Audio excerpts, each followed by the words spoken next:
vous êtes inspiré, Éric Nolot, par Sandrine Rousseau? Toujours. Mais je sais que vous Moi, elle m'a inspiré un livre entier, mais voilà. je vais faire une édition revue et augmentée parce que chaque semaine ou presque, elle ajoute quelque chose. Parce que là, la phrase qu'elle a prononcée est peut-être sous le coup du désespoir, de la déception face à un Gérard Miller qui était son soutien politique. Il l'a soutenu très activement et qui est aujourd'hui accusé, vous le savez, par des dizaines de femmes de viol et d'agression sexuelle lorsqu'elles étaient sous hypnose. Elle estime donc qu'on ne peut faire confiance à aucun homme. On ne peut compter sur aucun homme. Voilà. Non, elle dit c'est un problème humain. Le combat contre les violences sexuelles, c'est un combat dans lequel on ne peut compter sur aucun homme, même si nos alliés s'avèrent être des agresseurs ou des violeurs potentiels sur qui s'appuyer. Éric Nolot, cette phrase est sidérante. En réalité, elle me stupéfie. Oui, ça s'aggrave parce qu'une autre néo-féministe de choc, Caroline Dehaas, avait dit que 2 hommes sur 3 étaient des violeurs. Alors, il restait un tiers. Maintenant, il ne reste plus personne. Donc, nous sommes tous dans le même sac. Non, je ne pense pas que ça soit le désespoir ou un mouvement d'humeur. Elle a trouvé un moyen pour ne pas condamner formellement Gérard Miller. C'est-à-dire, ce n'est pas un problème de Gérard Miller. En fait, c'est tous les hommes. C'est intéressant. Et ce qui est encore plus intéressant, c'est qu'elle tombe dans une forme d'essentialisation qu'on a beaucoup reproché aux beaufs par le passé qui parlaient des femmes en général. Les femmes, c'est ceci, les femmes, c'est cela, comme si ce n'étaient pas des individus, mais une sorte d'espèce à part. Et elle tombe exactement dans le même cliché à l'envers. Non, vraiment, je pense qu'il y a peu de femmes qui font autant de mal au féminisme que Sandrine Rousseau, semaine après semaine, parce qu'elle en éloigne les esprits les plus sensés. Ce discours, ça ne peut que séduire Madame Dehaas ou Alice Coffin qui dit « Moi, je ne lis plus un livre écrit par un homme parce que... » Donc des néo-féministes. Les néo-féministes, je fais une distinction entre les féministes et les néo-féministes. Okay. Je pense que, en effet, ceux qui pourraient être séduits par ces combats s'en éloignent parce qu'on a vraiment l'impression d'être chez des idéologues jusqu'au boutiste. Eugénie Bastier, ça vous fait réagir, je l'ai vu. Non, parce que j'allais ajouter, on peut faire confiance à aucun homme de gauche, visiblement, parce qu'il y a beaucoup on voit dans ces milieux culturels qui professent la vertu, souvent, mais on a des surprises sur leur comportement en privé, que ce soit Adrien Quatennens, Gérard Miller, même Weinstein aux États-Unis, qui était un grand donateur du parti démocrate, Denis Baupin aussi, vous vous souvenez, qui mettait du rouge à lèvres pour dire qu'il était avec les femmes le jour du 8 mars. Sandrine Rousseau a d'ailleurs porté plainte contre oui, exactement. Donc je m'interroge, quand il y a des violences sexuelles dans l'Église, on dit que c'est un problème systémique, mais quand c'est dans la gauche morale, d'un coup, on globalise encore pour noyer les responsabilités. Je crois effectivement qu'elle est représentative je dirais même pas de néo-féminisme, peut-être post-féminisme, qui est effectivement misandre et qui n'hésite pas à pratiquer l'amalgame, qu'il dénonce par ailleurs sur plein d'autres sujets. Bon, c'est pas nouveau, mais ce que je note, oui, c'est cette indulgence pendant longtemps pour Gérard Miller. Alors, est-ce qu'elle n'était pas au courant? Sans doute, mais en tout cas, il est passé entre les mailles du filet assez habilement. Louis Dragnel. C'est intéressant ce que dit Eugénie Bastier, parce que ce qui est vrai, dans toute l'affaire MeToo, il y avait une surreprésentation de gens marqués à gauche.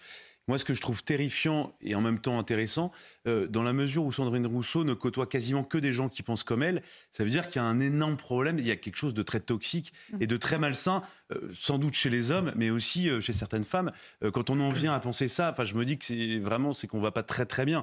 Et il faudrait peut-être que Sandrine Rousseau aille voir ailleurs politiquement, parce que effectivement, moi, on en voit tous les jours. Heureusement, il y a des hommes qui se comportent bien et qui sont pas forcément écologistes. Et la France insoumise, donc un petit bol d'air lui ferait peut-être un peu de bien. Mais elle condamne très clairement les agissements de Gérard Miller, même s'il est, on le rappelle, toujours sous le régime de la présomption d'innocence. Nathan Devers, quelle réflection philosophique vous en tirez?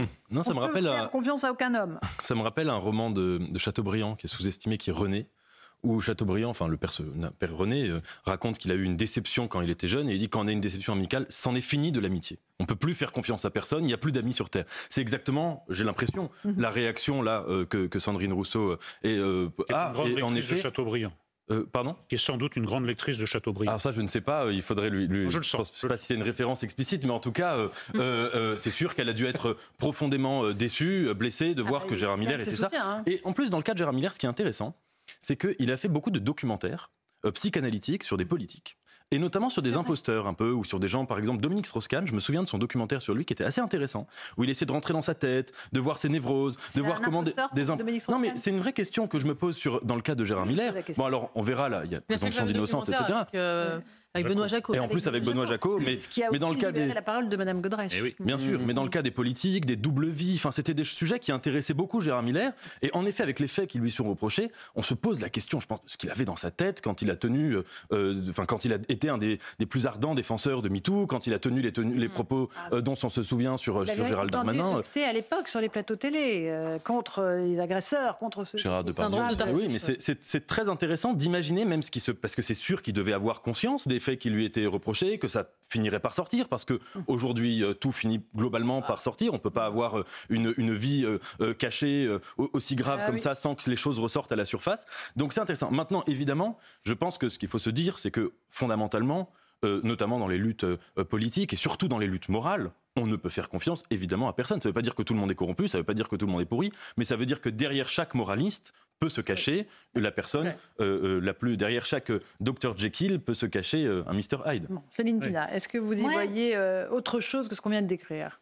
Oui, moi je serais beaucoup plus cynique.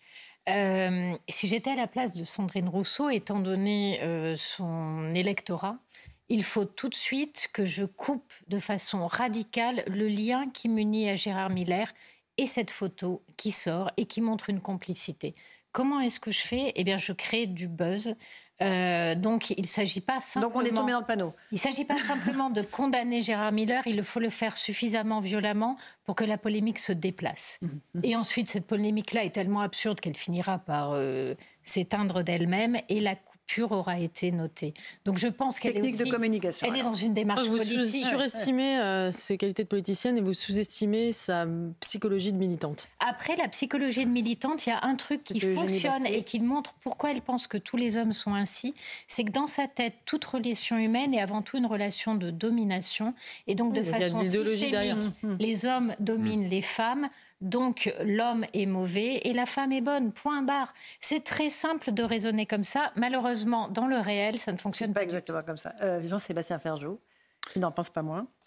Non, mais elle pourrait peut-être se poser la question, malgré tout, de l'idéologie, justement, des fameux alliés qui l'ont accompagnée. Parce que quand on regarde, que ce soit sur les abus sexuels sur les enfants, que ce soit justement dans une forme de liberté sexuelle, mais qui... porté, évidemment que la liberté sexuelle a été une conquête que personne n'envisage, je pense, de revenir dessus, mais porté jusqu'à la négation des droits de l'autre, parce que c'est de ça dont il s'agit, et de voir que oui, il y a des êtres de pouvoir. Gérard Miller lui-même, dans son espèce de pseudo-post d'excuses qu'il a mis sur les réseaux sociaux, dit « Je n'avais pas mesuré à quel point j'étais un être de pouvoir ». Mais parce que c'est la nature humaine, tout simplement. Peut-être que Madame Rousseau pourrait relire Chateaubriand, elle pourrait lire aussi les évangiles, elle en apprendrait beaucoup, d'autant qu'on pourrait lui rappeler aussi que Monique Olivier existe, l'ex-femme de Michel Fourniret, que les mères Macrel, ça existe, que les femmes agresseurs sexuels, ça existe. Et donc cette distinction qui est faite entre les hommes et les femmes dans la vision politique de Madame Rousseau, mais qui était peu ou prou celle de Gérard Miller dans un autre registre aussi. C'est pour ça que je dis qu'elle devrait quand même questionner